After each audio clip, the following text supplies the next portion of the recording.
దేవుని నామానికి స్తోత్రం కలుగును గాక. ఇది మరొకసారి హుషారుగా దేవునికి స్తోత్రం చెప్తారా? హల్లెలూయా. ఈ పురుషుల క్రిస్మస్ ఆరాధనలో మనము కూడా ఒక పురుషుని గురించే మనము ధ్యానం చేస్తా ఉన్నాం. ఏమంటే ఎవరికి ఇచ్చేటువంటి ఆధిక్యత లేక ఎవరికి ఇచ్చేటువంటి ప్రాధాన్యత ప్రభువు వారికి ఇచ్చారు. ఏమంటే ఏ విధమైనటువంటి భేదం లేదు. పురుషుడని కానీ స్త్రీ అని కానీ ఏ విధమైన భేదము, అలాగే ఏ విధమైన హెచ్చు తగ్గులు కూడా లేవు. ఏమండి అందరూ దేవుని యొక్క చేతి పని అయి ఉన్నాము. దేవునికి మహిమకరంగా బ్రతకడమే మన జీవిత పరమార్థం.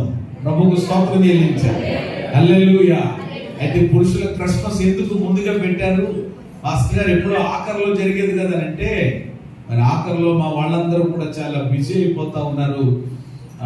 మరి చాలా ఒత్తిడికి గురైపోతున్నారు కాబట్టి మేము త్వరగా రిలాక్స్ అయిపోవాలనేటువంటి ఉద్దేశంతో అందులోకి మరి సంగమనకు శిరస్సు కూడా ఎవరు చెప్పండి? ప్రభు అయిన యేసయ్య. కుటుంబానికి హెడ్ ఎవరు అని అంటే కనుక ఎవరు ముందు తలకాయ ఉంటుందా తోక ఉంటుందా? కాబట్టి తలకాయ మేమే కాబట్టి, ఏమంటే హెడ్ మేమే కాబట్టి కుటుంబానికి నాయకుడైనా లేక మరి యజమాని అయిన పురుషుడే కనుక కాస్త దేవుడు ఆ కృప ఏదో మాకు ఇచ్చారు కనుక ఏమండి ఇక ముందుగానే మేము వచ్చేసి ఎప్పుడు ఆఖరిలో ఉంటున్నాం. మాకు దేవుడు మా మనోనేత్రాలు వెలిగించాడు అనమాట. దేవునికి స్తోత్రం కలిగిందిగా. మరి బాబు ఎక్కడో ఉంటున్నారంటారు బాబు, నేను మిమ్మల్ని ముందెట్టానని అంటే సరే ప్రభు అని చెప్పి మొత్తం మీద మా వాళ్ళందరితో మాట్లాడితే ఏకీభవించారు. ఏమంటే సగం మంది చక్కగా మరి దేవుని యొక్క సన్నిధిలో వారు కనబడుతున్నారు. మరి కొంతమంది ఏమన్నా వెళితే ఏ విధమైనటువంటి భారం మన మీద పడుద్దో అనేటువంటి మరి భయంతోనో మరి సిగ్గుతోనో లేక ఇంకా మరి దేనితోనో తెలియదు, కానీ చాలా మంది రాలేకపోయారు. ఏది ఏమైనప్పటికీ కూడా ఏమంటే ప్రభువుని మహిమపరిచేటువంటి వారిగా, ప్రభువుని కనపరిచేటువంటి వారిగా మనమందరం ఉండాలని పరమ తండ్రి కోరుకుంటూ ఉన్నారు. సరే, వాక్యంలోనికి వెళదాం నేరుగా. ఈ క్రిస్మస్ పాత్రలు అనేటువంటి యొక్క అంశంలో ఏమంటే ఈ రోజు మరొక పాత్రల గురించి మనం ధ్యానం చేయబోతున్నాం. ఏమంటే సుమియోను అనేటువంటి వ్యక్తి ఒక రకంగా చెప్పాలి అని అంటే ఇతడు ఒక నిజ విశ్వాసి. ప్రారంభంలో సుమియోను అనేటువంటి వ్యక్తి ఎవరు అని అంటే నిజ విశ్వాసి. ఈ విశ్వాసి కాస్త ఆ తర్వాత ఆయన ఏమయ్యారు అని అంటే ఒక యాజకునిగా, ఒక దైవ సేవకుడిగా ఆయన మార్చబడడం అనేది మనం లేఖనాల్లో చూస్తాం. సుమియోను జీవితంలో నుండి గొప్ప ఆత్మీయ పాఠాలు. సుమియోను ఏమండి అనేటువంటి ఒక గొప్ప నీతిమంతుని కథ ఈరోజు నేను మీ ముందు ఉంచబోతూ ఉన్నాను. కథనంటే ఏమండి అనగనగా అనేటువంటిది మాత్రము కాదు. పరిశుద్ధ గ్రంథంలో అలాంటి వాటికి ఏమాత్రము చోటు లేదు. స్తోత్రం చెప్పండి. Happy Christmas. ఇక ఇదే మధ్యలో ఈ నెలంతా కూడా ఇలాగ మనం ఫాలో అవుదాం. నేను హ్యాపీ క్రిస్మస్ అంటే మధ్యలో మీరు ఏం చెప్పాలన్నమాట? మెర్రీ క్రిస్మస్ అంటే దేవునికి స్తోత్రానికి బదులుగా నేను ఇది ఉపయోగిస్తాను. మీరు అలాగే ఈ నెలంతా కూడా అలాగే మందిరంలో ఉన్నా ఇక మరి బయట ఉన్నా ఎక్కడున్నా ఇదే అలవాటు చేసుకుందాం. ఎవరు మీరు కూడా అలా ఫాలో అవడానికి ప్రయత్నం చేయండి. Happy Christmas. సరే, ఇప్పుడు మనము నేరుగా ఎవరి యొక్క జీవితాన్ని గురించి ధ్యానం చేయబోతున్నామని అంటే ఆయన పేరేంటి చెప్పండి? సుమియోను. అనండి అందరూ ఒకసారి. సుమియోను అనేటువంటి ఎవరి మాటకు అర్థం ఏంటి? సుమియోను జీవితంలో నుండి 5 శ్రేష్టమైనటువంటి లక్షణాలు నేను ఈ రోజు మీకు జ్ఞాపకం చేయబోతూ ఉన్నాను. ఎవరు ఎంతమందికి గుర్తుంది? గత 2023వ సంవత్సరంలో పురుషుల క్రిస్మస్ ఆరాధనలో నేను ఒక పురుషుడి గురించి చెప్పాను. ఆయన పేరేంటి? అసలు జ్ఞాపకం ఉందా? కొంతమందికి మాత్రమే. గత సంవత్సరంలో నేను యోసేపు గురించి చెప్పాను. యోసేపు ఆయన ఎవరు అని అంటే నీతిమంతుడని, విధేయత కలిగిన వాడని, దైవ భక్తి కలిగిన వాడని కొన్ని లక్షణాలు నేను ఆ రోజు క్రిస్మస్ లో జ్ఞాపకం చేశాను. మీకు గుర్తున్నా గుర్తు లేకపోయినా మరలా చెప్పినటువంటి వ్యక్తుల గురించి చెప్పకుండా ఎవరు మరొక పర్సన్ గురించి నేను మీకు జ్ఞాపకం చేయాలి అనే ఉద్దేశంతో ఈ వర్తమానాన్ని సిద్ధపడి మీ ముందుకు రావడానికి పరిశుద్ధాత్మ దేవుడు సహాయపడ్డారు. దేవునికి స్తోత్రం కలుగును గాక. ఆమేన్ చెప్పండి అందరూ. Happy Christmas, merry Christmas. సరే, మొట్టమొదటి మాట నేను చెప్తా ఉన్నాను. సుమూయేలు అనేటువంటి మాటకు అర్థం ఏంటి అంటే, అర్థం చెప్తూనే ఆయనలో ఉన్న లక్షణాన్ని చెప్తాను. సుమూయేలు అనేటువంటి మాటకు ఏమండి, ఆలకించువాడు అని అర్థం. సుమూయేలు అనే మాటకు అర్థం ఏంటి చెప్పండి? ఆలకించువాడు, ఆలకించువాడు. అంటే ఇప్పుడు సుమూయేలు యొక్క జీవితంలో నుండి మనం నేర్చుకునేటువంటి ఆత్మీయ పాఠాలలో మొదటి పాఠం లేక మొదటి అనుభవం ఏమిటి అంటే, అతడు ఆలకించేటువంటి మంచి లక్షణము కలిగినటువంటి వ్యక్తి. ఏం చేసే వ్యక్తి అండి? ఆలకించేవాడు, ఆలకించేవాడు. ఏమంటే ఏమి ఆలకించేవాడు అని అంటే, దేవుని మాట ఆలకించేవాడు. ఏం ఆలకించేవాడు? దేవుని మాట ఆలకించేవాడు. దేవుని మాట ఆలకించి దేవుని మాటకు విధేయుడై జీవించిన వాడు సుమూయేలు. ఈ రోజు ప్రియమైన దేవుని బిడ్డలారా, మన ఆధ్యాత్మిక జీవితంలో, మన విశ్వాస జీవితంలో తప్పకుండా ఈ యొక్క అనుభవాన్ని మనము ప్రతి ఒక్కరూ కూడా కలిగి ఉండాలి. ఏమిటి ఆ అనుభవం అంటే, ఆలకించుట.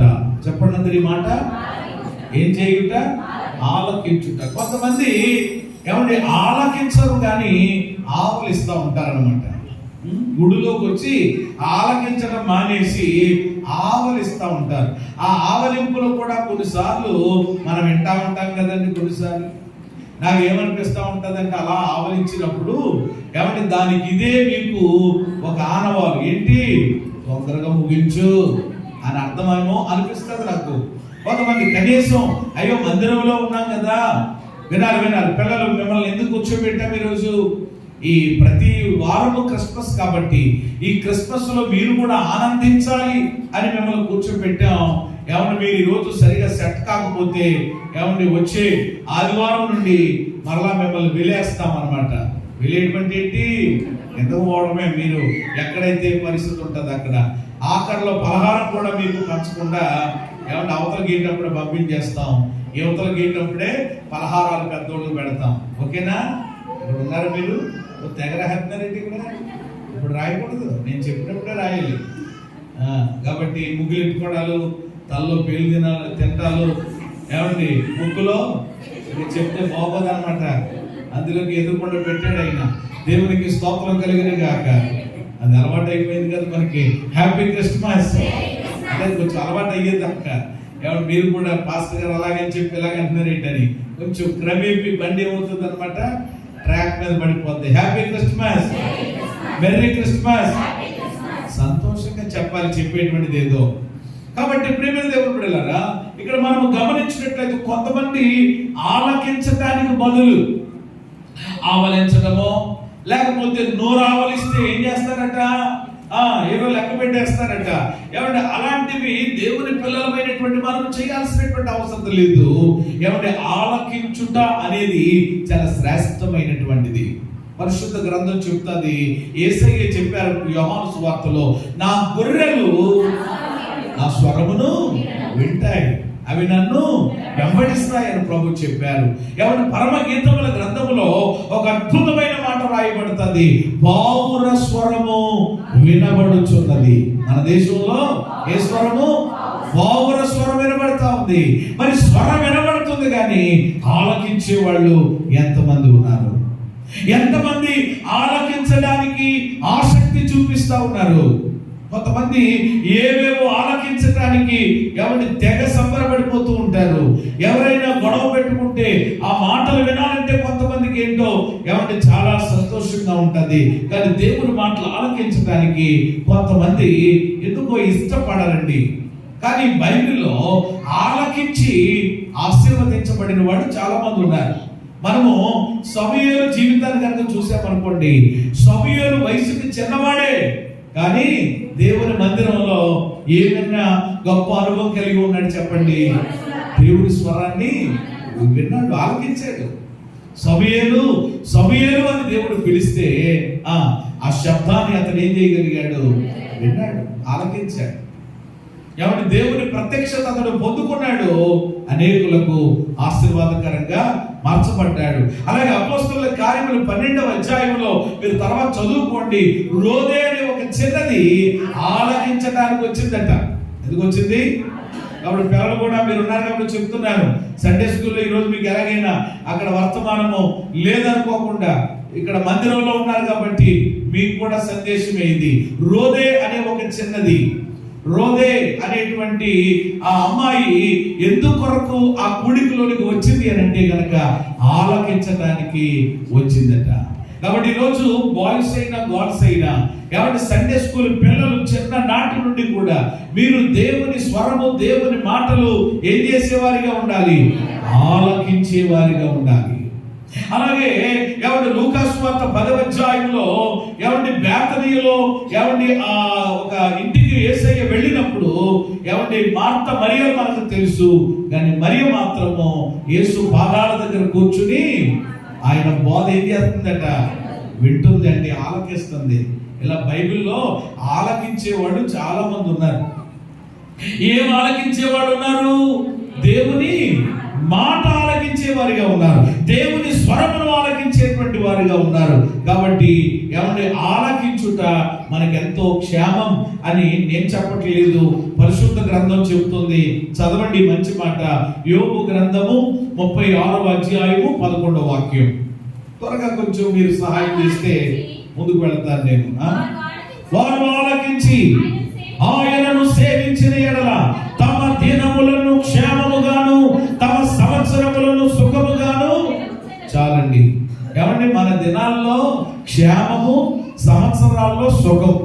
ఎంతమంది కోరుకుంటారు ఇది? దినములు క్షేమంగా ఉండాలి, సంవత్సరాలు సుఖంగా ఉండాలి. ఏమంటే దినములలో క్షేమం, సంవత్సరాల్లో సుఖం ఉండాలంటే ఏం చేస్తే చాలట? ఆలకించాలి. ఏం చేయాలండి?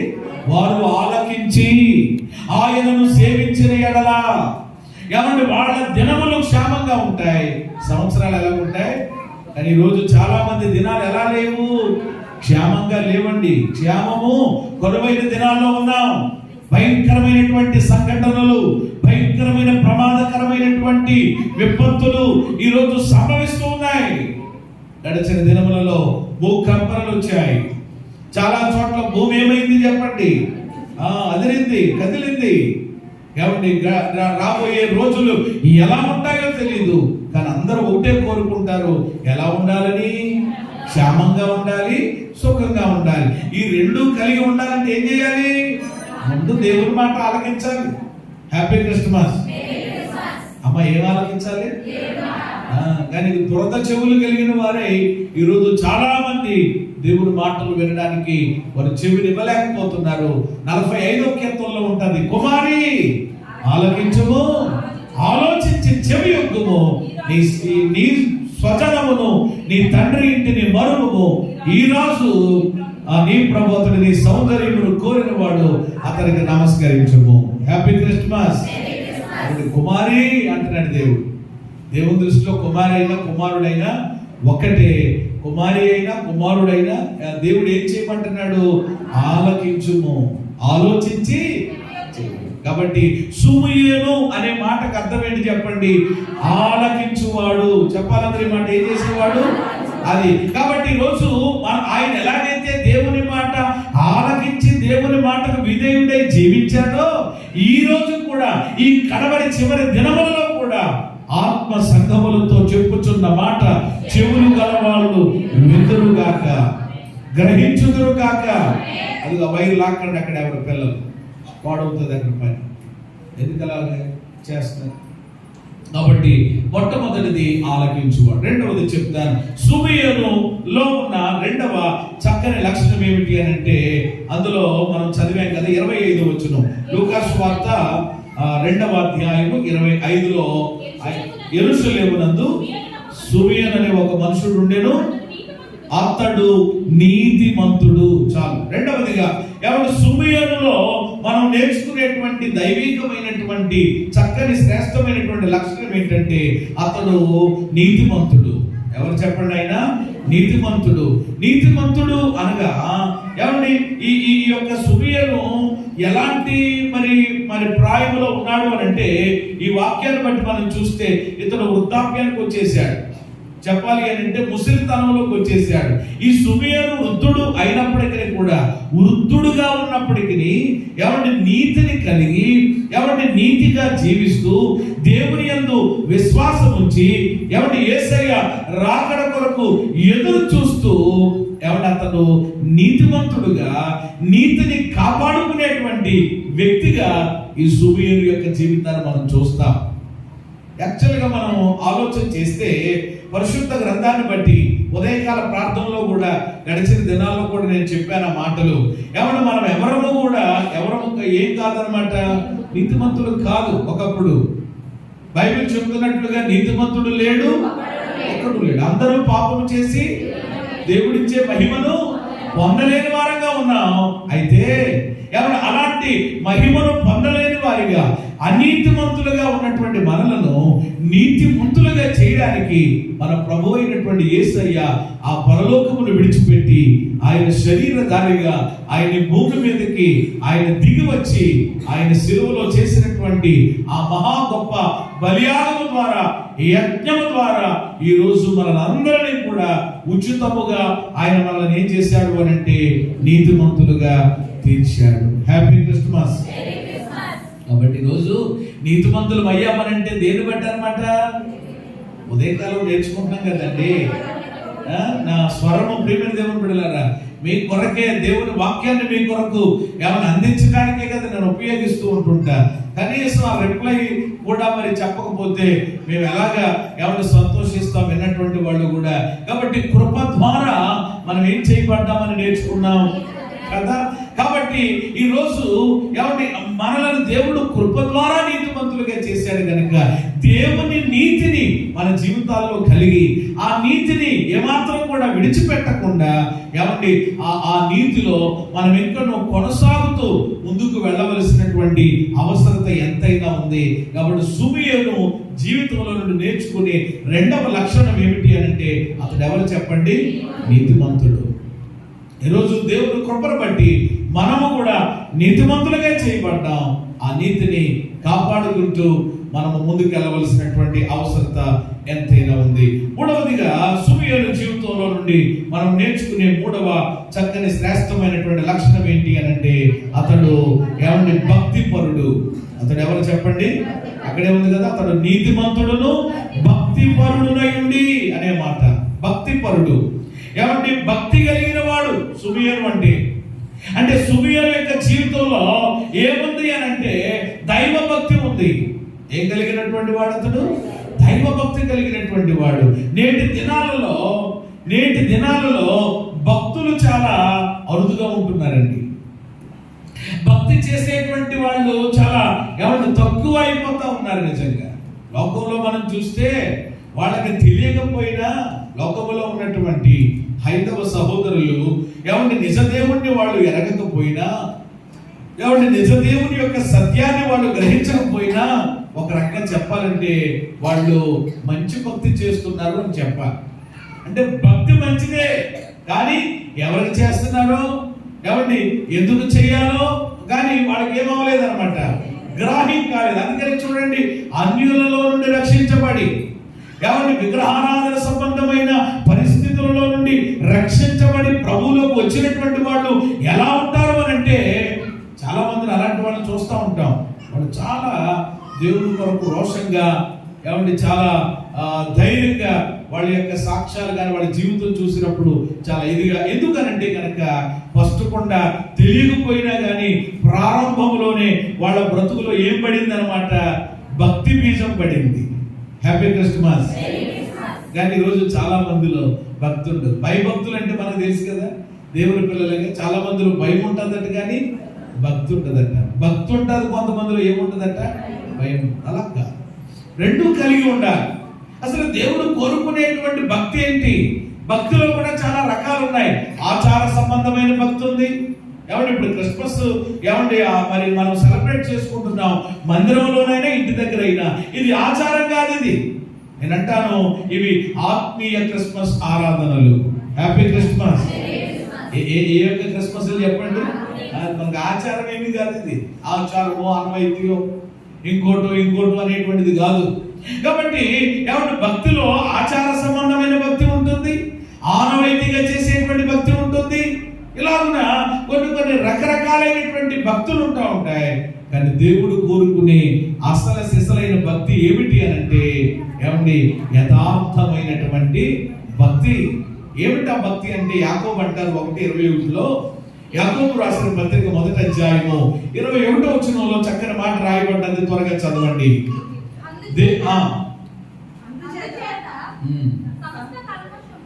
అమ్మా, యాకోబు పత్రిక 1:21,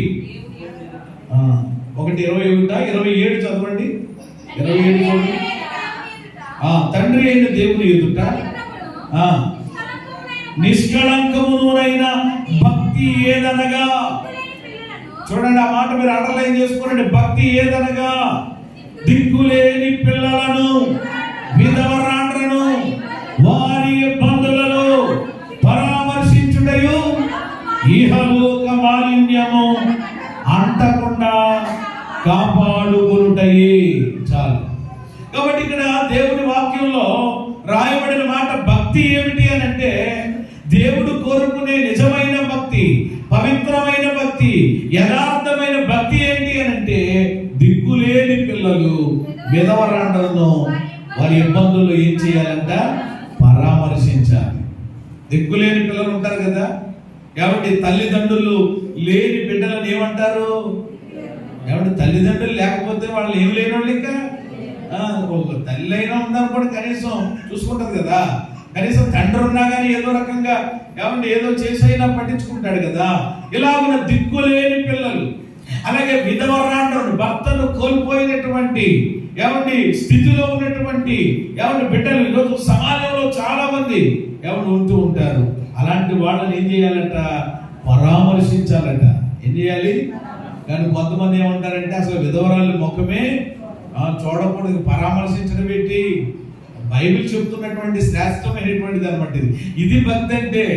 అందుకని పోయిన ఆదివారం, అంతకుముందు ఆదివారం చెప్పాను నేను, నిజమైన క్రిస్మస్ అని అంటే మనమే శుభ్రంగా వండేసుకుని పీకల దాకా తినేయడం కాదు, వాసన బయటకు రాకుండా కనీసం ఎవరో ఒకరికి కాస్తంత మనం ఉన్నటువంటి దానిలో నుండి పెట్టగలగాలని, అందుకొరకు అవసరమైతే మీ వీధిలో కానీ మీ ఏరియాలో కానీ మీకు తెలిసినటువంటి బిడ్డల్లో బాగా లేని స్థితిలో, భేద స్థితిలో ఉంటే మరొకరిని మీరు ఒక రోజు మీరు టైం పెట్టుకుని పిలిచి వాళ్ళకి ఏదైనా చక్కని ఆతిథ్యాన్ని ఇచ్చి ఏర్పాటు చేసి ఏదైనా నూతన వస్త్రాన్ని ఇచ్చి ఇవ్వడంలో కూడా అలా ఉన్న క్రిస్మస్ ఆనందాన్ని మీరు కలిగి ఉండండి అని ఒక మాట నేను చెప్పాను, ఒక సలహాగా.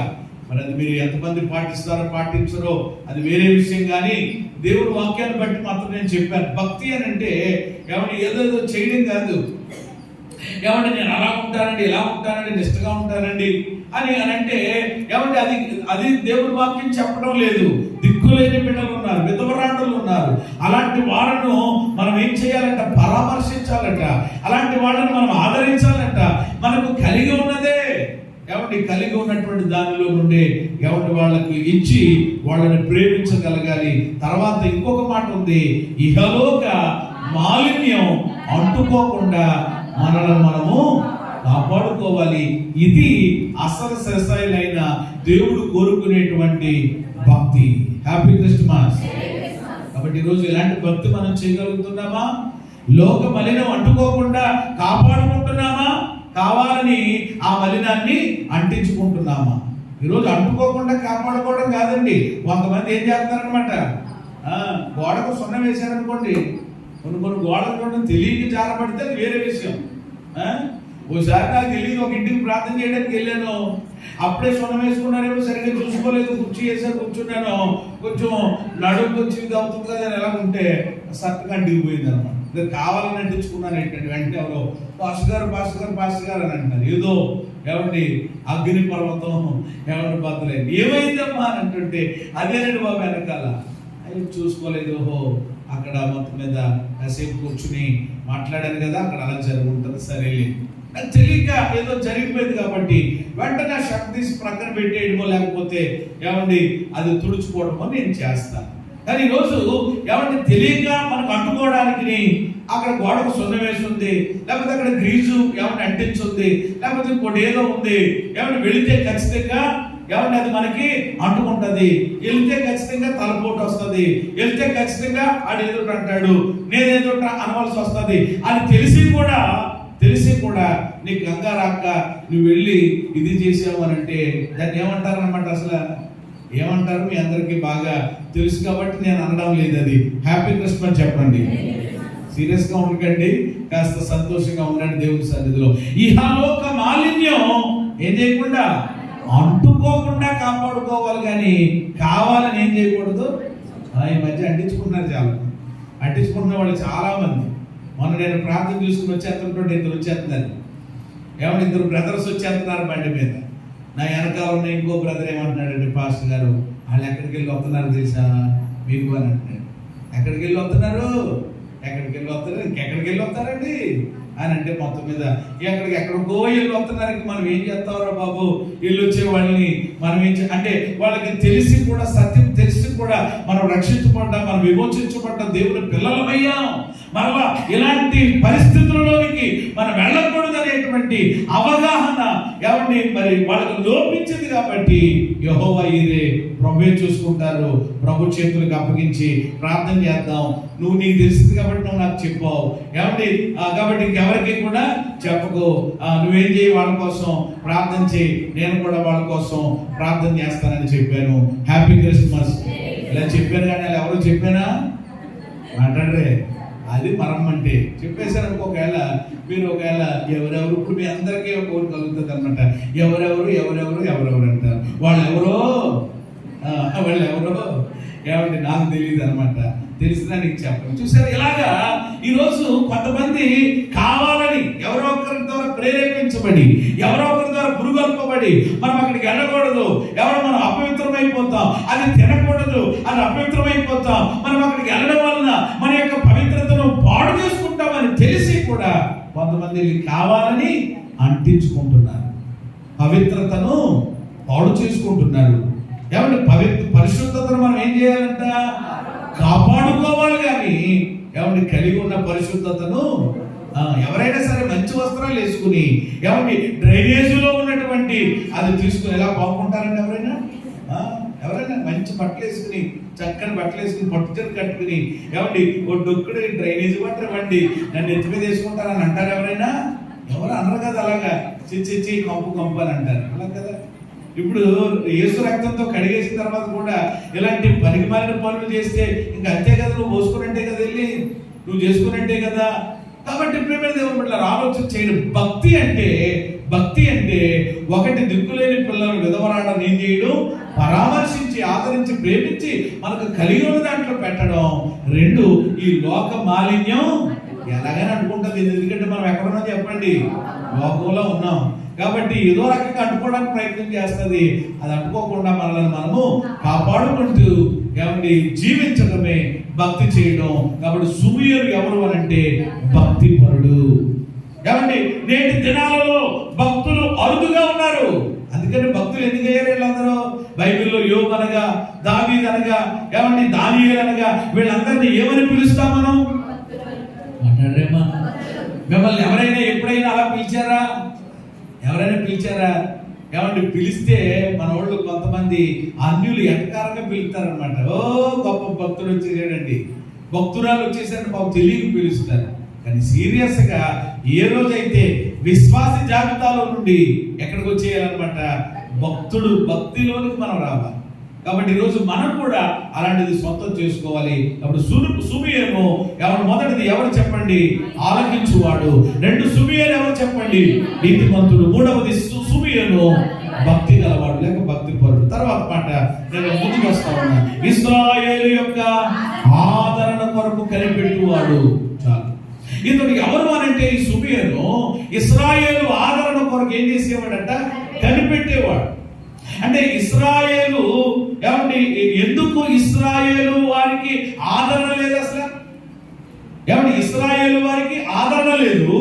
ఇప్పుడు ఆ ఇశ్రాయేలు వారి యొక్క ఆదరణ కొరకు ఇతడేం చేస్తున్నాడు చేస్తున్నాడు? కనిపెడుతున్నాడు. అసలు ఎందుకు ఇశ్రాయేలు వారికి ఆదరణ లేదని ఆలోచిస్తే ఏమండి, ఇశ్రాయేలు ఆదరణ పొందుకోలేకపోవడానికి ఏమండి కారణం ఏమిటి అని అంటే కనుక వారి యొక్క ఏమండి పాపపు జీవితం. వారి జీవితం పాపపు జీవితంగా ఉంది. ఇశ్రాయేలీలు ఏమండి అవిధేయులుగా ఉన్నారు. ఇశ్రాయేలీలు లోబడనల్లని వారిగా ఉన్నారు.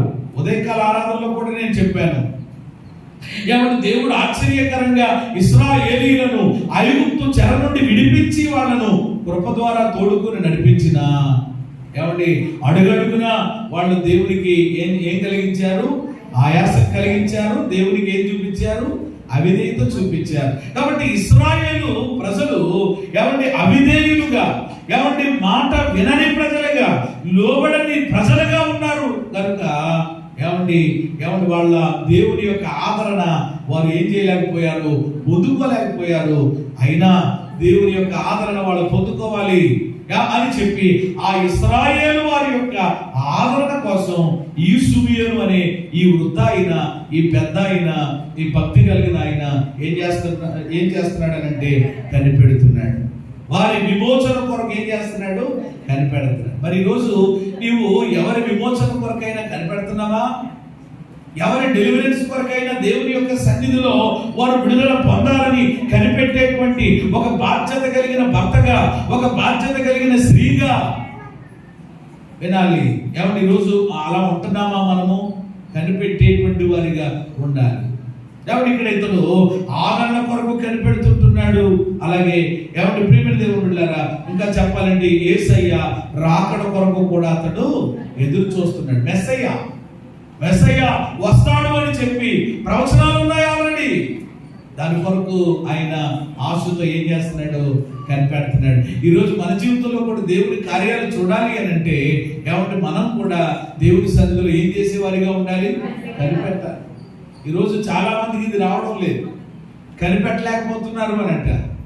ఏమంటే ప్రార్థనకి సమాధానం రావట్లేదు అనుకోండి, ప్రార్థనకి జవాబు రావట్లేదు అనుకోండి, వెంటనే ఏమంటే దేవుడి మీద అలుగుతా ఉన్నారు, చిరాకు పడిపోతున్నారు.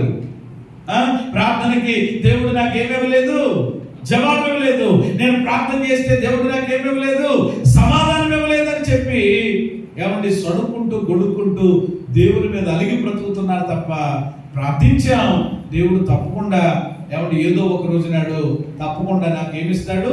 సమాధానం ఇస్తాడని ఏం చేయలేకపోతున్నారు చాలా మంది. కనిపెడుతున్నాడు. నువ్వు కూడా కనిపెట్టు.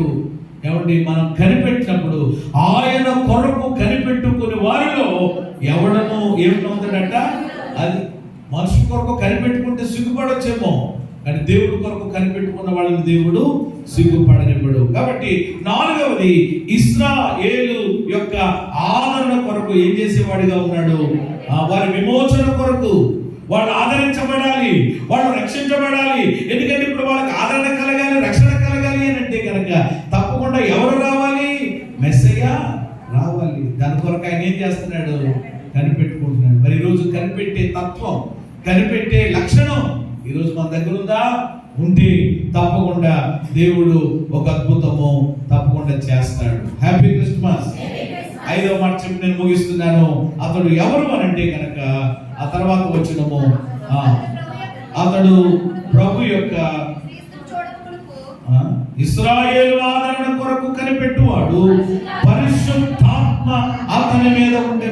అది పాయింట్ 5వదిగా. ఎవడు అతడు? ఎవడి ఈ సుమేరు ఎవరు అని అంటే కనుక పరిశుద్ధాత్మ పూర్ణుడు. ఎవరు చెప్పండి? ఈయన పరిశుద్ధాత్మ పూర్ణుడు, ఆత్మపూర్ణుడు. సుమేరు ఆత్మను కలిగిన వాడు, ఆత్మ వశుడుగా ఉన్నటువంటి వాడు, ఆత్మతో నడిపించబడిన వాడిగా ఉన్నటువంటి వాడు, ఆత్మను కలిగిన వాడు కాబట్టి, ఆత్మతో నింపబడిన వాడిగా ఉన్నాడు కాబట్టి, ఏమండి ఆత్మ చేత నడిపించబడినటువంటి వాడిగా ఉన్నాడు కాబట్టి ఆ మాటలు పలకగలిగాడు. ఏ మాటలు? ఆ తర్వాత అద్భుతమైనటువంటి మాటలు ఉంటాయండి. ప్రభు అయిన క్రీస్తుని చూడక మునుపు అంటే యేసయ్య దేవాలయం తీసుకొస్తారు కదా, 8వ దినాన్న యేసయ్య పుట్టిన తర్వాత ఏమండి దేవాలయంలోనికి యేసయ్యను తీసుకుని వచ్చారంటే 8వ దినమున దేవాలయములకు తీసుకుని వస్తే మొట్టమొదటిగా మొట్టమొదటిగా యేసయ్యను చూచింది ఏమండి, అలాగే చేతుల్లోకి తీసుకుంది, ఆయనకి పేరు పెట్టింది, నామకరణం చేసింది ఎవరన్నమాట? ఈ ప్రాసెస్ అంతా యేసయ్య పుట్టినటువంటి తర్వాత అక్కడ ఉన్నటువంటి ధర్మశాస్త్ర పద్ధతి ప్రకారం దేవాలయంలో జరగవలసినటువంటి కార్యాలన్నీ కూడా జరిగాయి. 8వ రోజు తీసుకొచ్చారు, సున్నతి సంస్కరణ చేశారు. ఆ తర్వాత ఏమండి యేసయ్యకు నామకరణం కూడా ఈయనే చేశారనమాట. ఆ తర్వాత ఆయన్ని చేతులతో పట్టుకుని ఎత్తి పట్టుకుని చక్కగా ఆయన ఆత్మవశుడై ఆయన దేవాలయంలోనికి వచ్చినటువంటి తర్వాత పలికినటువంటి అద్భుతమైన మాటలు అందులో ఉంటాయి. 29:32 ఆయన తన చేతులతో ఆయన ఎత్తుకుని దేవుని స్తుతించుచు ఇట్లా నేను నాదా ఇప్పుడు నీ మాట చొప్పున సమాధానంతో నీ దాసుని బోధించుచున్నావు, అన్య జనులకు నిన్ను బయలుపరచుటకు వెలుగుగాను నీ ప్రజలైన ఇశ్రాయేలులకు మహిమగాను నీవు సకల ప్రజల ఎదుట సిద్ధపరిచిన నీ రక్షణ నేను కన్నులారా చూచి తిని. ఎంత అద్భుతమైన మాట! ఈ మాటలన్నీ ఎవరి ఎందులో నుండి వచ్చాయి అని అంటే కనుక అతడు ఆత్మపూర్ణుడయ్యాడు కాబట్టి, అతడు ఆత్మ వశువులో ఉన్నాడు కాబట్టి ఆత్మతో పలికినటువంటి మాటలు. ఒక రకంగా చెప్పాలంటే ఇతడు ఇక్కడ వర్షిప్ చేస్తున్నాడు అనమాట. సుబియను ఒక రకంగా చెప్పాలంటే మంచి ఆరాధికుడు. ఎవరైనా ఆరాధన చేస్తున్నాడు. దాని సోదరుడు చెప్పాడు కదా, క్రిస్మస్ అంటేనే ఏంటి చెప్పండి? క్రీస్తుని ఆరాధించుట. ఎవరి ఇప్పుడు సుబియను ఆరాధిస్తున్నాడు. నాదా సత్యస్వరూపి, ఎంత అద్భుతమైన మాటలు! నీ మాట చొప్పున సమాధానంతో నీ దాసుని బోధిస్తున్నట్టు వృద్ధాప్యానికి వచ్చేసాడు కదా, ఇంక వెళ్ళిపోతున్నాను ప్రభా. వెళ్ళిపోయే ముందు, ఈ లోకాన్ని విడిచిపెట్టే ముందు అన్య జనులకు నిన్ను బయలుపరచడానికి వెలుగుగా, నీ ప్రజలైన ఇశ్రాయేలుకు మహిమగా నీవు సకల ప్రజల ఎదుట సిద్ధపడిన రక్షణ నేను కన్నులారా. ఈ ముసలుడికి భాగ్యం ఇచ్చావు నాయన, ఈ వృద్ధుడికి కృపించావయ్యా అని చెప్పి ఏమండి ఆత్మతో సత్యముతో ప్రభువుని ఏం చేస్తున్నాడు? ఆరాధిస్తున్నాడు. ఈరోజు మనము ఎలా ఆరాధన చేస్తున్నాం? క్రిస్మస్ లో ఏదో వచ్చాము, ఏమంటే 2 మాటలు చెప్తే విన్నాము, లేకపోతే 2 పాటలు పాడాము, ఏమంటే వెళ్ళిపోయాము అనేటువంటిది కాదు. కానీ ఫైనల్ గా చివరిగా మనందరి జీవితంలోనే రావాల్సినటువంటిది ఏమిటి అని అంటే ఆ బాలుడైన ఏమంటే యేసయ్యను, ఆ పరలోకమును విడిచి ఈ భూలోకమునకు అరుదించినటువంటి ఆ యేసయ్యను ఆత్మతోనూ సత్యముతోనూ ఆరాధింప బద్ధులమై మనం ఉన్నాం. Happy Christmas. కాబట్టి ఇతడు ఆత్మతో పలికిన ఆరాధనా పలుకులు, ఆత్మవశుడై ఆత్మపూర్ణుడై అతడు ప్రభువుని ఏమండి ఆరాధన చేశాడు. మరి ఈరోజు మనం ఎట్లా ఆరాధన చేస్తున్నాం? మన ఆరాధన ఎలా ఉంది? దేవుని వాక్యం చెప్తుంది, ఈ ప్రజలు పెదవులతో నన్ను గనపరుస్తున్నారు, కానీ వాళ్ళ హృదయాలు చూస్తే చాలా దూరంగా ఉన్నాయంటున్నారు. అలా కాకుండా ఏమంటే నిజమైన క్రిస్మస్ ఏమిటి అని అంటే కనుక ఏమంటే క్రీస్తుని హృదయపూర్వకంగా చెప్పండి, ఏం చేయడం? ఆరాధించండి. పురుషుల క్రిస్మస్ పర్వదినాన్న మనం కూడా ఇలాగున మనం అందరము ఏమంటే క్రీస్తుని ఆరాధించేటువంటి బిడ్డలుగా మనం ఉందాం. ఏమంటే క్రిస్మస్ లో పాత్రలు అనేటువంటి అంశంలో ఈరోజు మనం ధ్యానం చేసిన వ్యక్తి ఎవరు అని అంటే కనుక సుబియను. చెప్పండి, ఎవరండి? సుబియను గొప్ప నీతిమంతుని కథ. ఇతడు గొప్ప విశ్వాసి, ప్రారంభంలో నిజ విశ్వాసి. ఏమండి సుబియను జీవితంలో నుండి ఎన్ని పాఠాలు మనం నేర్చుకున్నాం? 5 పాఠాలు. మొదటి మాట చెప్పండి, సుబియను అనగా ఆలకించేవాడు. ఏమండి ఏం ఆలకించేవాడు? దేవుని మాట ఆలకించేవాడు. ఆలకించి దేవుని మాటకు విధేయుడై జీవించిన వాడే సుబియను. మరి ఈరోజు ఆలకించేవారిగా ఉంటున్నామా? ఆలకించడానికి మనము కష్టపడుతున్నామా? ఆలోచన చేద్దాం. రెండవదిగా అతడు ఎవరు చెప్పండి? నీతిమంతుడు. నీతిమంతుడు. ఈరోజు మనలను కూడా ఆయన రక్తం ద్వారా ఉచితంగా దేవుడు మనలను నీతిమంతులుగా చేశాడు కనుక ఇది మనం అతిశయించడానికి ఏమీ లేదు కనుక దేవుడు ఇచ్చిన ఈ నీతిని మనం కాపాడుకుంటూ మనము ముందుకు సాగవలసిన వారమై ఉన్నాం. మూడవదిగా సుబియను ఎవరు చెప్పండి? భక్తిపరుడు, భక్తి కలిగిన వాడు. ఈరోజు మనం కూడా దైవ సన్నిధికి వస్తున్నామని అంటే భక్తి పరుడుగా మనం ఉండాలి. నిజమైన భక్తి, దేవుడు కోరుకునే భక్తి, మెచ్చే భక్తి మనం చేయగలగాలి. నాలుగవదిగా అతడు ఇశ్రాయేలు ఆదరణ కొరకు కనిపెట్టేటువంటి వాడుగా ఆయన ఉన్నాడు. ఏమండి అతడు కనిపెట్టాడు, కనిపెట్టిన దానిని కన్నులారా చూశాడు. కాబట్టి మనం కనిపెడితే దేవుడు తప్పకుండా ఒకరోజు ఏం చేస్తాడు చెప్పండి? ఈ ఆశ తీరిందా లేదా? మాట్లాడారేమా? రక్షకుడు చూశాడా లేదా? ఎత్తుకున్నాడా లేదా? పాట పాడి దేవుడిని ఆరాధించాడా లేదా? అలాగే కనిపెట్టుకుంటే ఒకరోజు కార్యం తప్పకుండా జరుగుతుంది. కనిపెట్టుకోకుండా కంగారు పడితే ఏమంటే నష్టపోయేది మనమే, ఇబ్బంది పడేది మనమే. కాబట్టి ఇతడు కనిపెట్టువాడు. ఐదవదిగా అతడు ఎవరు అనంటే పరిశుద్ధాత్మ పూర్ణుడు, ఆత్మ పూర్ణుడు, ఆత్మ వశము కలిగిన వాడు, ఆత్మతో నింపబడి నడిపించబడినటువంటి వాడు, ఆత్మతో అద్భుతమైన ఆరాధన చేసినటువంటి వాడు. ఈరోజు నీవు నేను మనం ఎలా ఉన్నాం ఆలోచన చేసుకుని ఇదే మంచి లక్షణాలు మనమందరము కలిగి ఉందాం. ఏమండి, క్రిస్మస్ దీవెనలు, ఆశీర్వాదాలు మనందరి జీవితాల్లో పొందుకుందాం. అట్టి కృప దేవుడు మనందరికీ దయచేయుగాక.